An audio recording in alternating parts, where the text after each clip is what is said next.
军舰造不过中国，这造谣却很有一手，这自己人都看不下去了。美国就总是这样，攻击中国不能让美国强大，但是攻击中国能让美国人心里好受一点，这倒是真的。各位好，欢迎来到康讯说。美国就是一个矛盾的综合体，这输不起的作风被美国展现的是淋漓尽致。说要与中国展开竞争，不寻求对抗的是美国，可是无论是经济、军事还是舆论上，美国一系列的对华政策都是奔着对抗去的。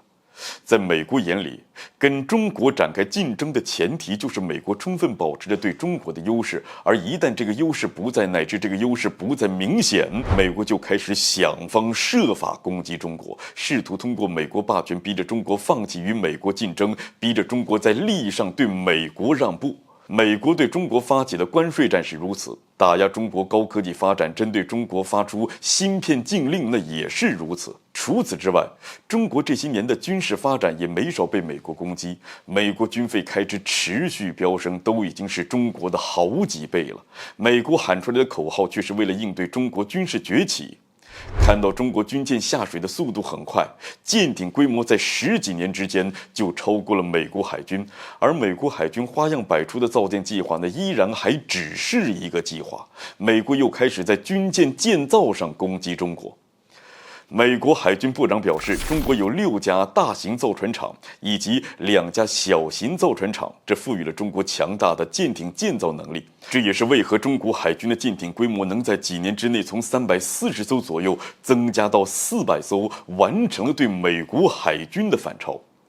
随后这位美国海军部长是话锋一转，开始在中国海军造船厂的劳动力上攻击中国，声称美国海军虽然有着7家大型造船厂，但是在劳动力上却比不过中国，说中国海军造船厂在劳动力上有着巨大的优势。而这位美国海军部长口中的巨大优势，就是所谓的压榨劳动力带来的，而不是中国海军的造舰能力就真的比美国海军强。那甚至这位美国海军部长还不忘给自己脸上贴金呢，说什么美国遵守各类规定，绝对不会出现中国这样的情况。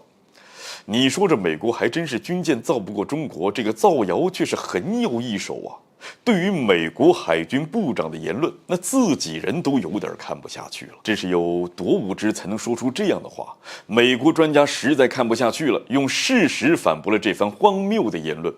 中国劳动力的优势，这在全球是公认的。但是中国劳动力的优势，那可不是什么压榨劳动力，而是中国庞大的人口资源带来的。在这方面抹黑中国，不是无知，那就是别有所图了。很显然，无知也当不上美国海军部长。正如这位美国专家所说，美国总是这样，出现了问题，竞争不过中国了，美国总是在想着怎么攻击中国，而不是去解决问题，让美国变得更加强大起来。攻击中国只是为了转移注意力，为了掩饰自己的无能。对于美国来说，攻击中国并不能让美国强大，但是攻击中国能让美国心里好受一点，这倒是真的。那至少美国又为自己的无能扯起了一层遮羞布，自己做不到的事情就认为中国也做不到。那中国要是做到了，那就是有问题了。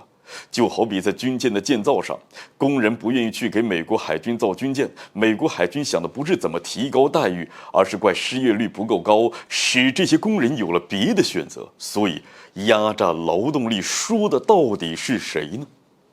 好了，本期节目就进行到这儿，欢迎点赞转发，留下您的精彩评论。